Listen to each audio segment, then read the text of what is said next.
जमात इस्लामी के अपने पार्टी रहनुमा सेनेटर मुश्ताक अहमद के साथ इख्तिलाफात शिद्दत इख्तियार कर गए। सीनियर रहनुमा होने के बावजूद मुश्ताक अहमद को जमात के अहम इजलासों में नजरअंदाज कर दिया गया है। इस पर हम बात करेंगे डॉन न्यूज़ के रिपोर्टर अब्दुल हकीम मोहम्मद से। अब्दुल हकीम, बताइएगा नजरअंदाज किए जाने की वजूहात क्या हैं?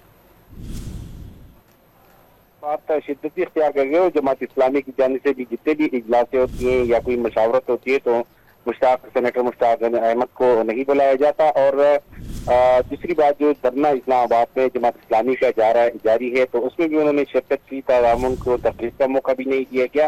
एक खास उन्हें जाने का कहा गया।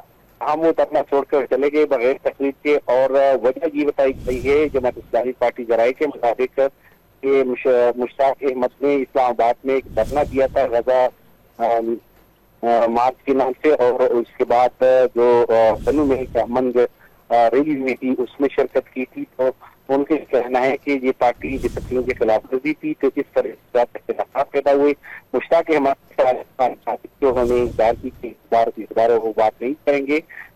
हम प्रोफेसर इब्राहिम जो कि के सूबाई अमीर है उनसे हमारी बातचीत इख्तिलाफात पार्टी का अंदरूनी मामला है और इसमें इख्तिलाफात को करने की कोशिश की जा रही, ताहम वो मीडिया के हवाले से कुछ बात नहीं करेंगे। सेनेटर मुश्ताक अहमद को रावलपिंडी के धरने में तकरीर नहीं करने दी गई और इख्तिलाफात सामने आ गए हैं। अब्दुल हकीम, बहुत शुक्रिया आपका।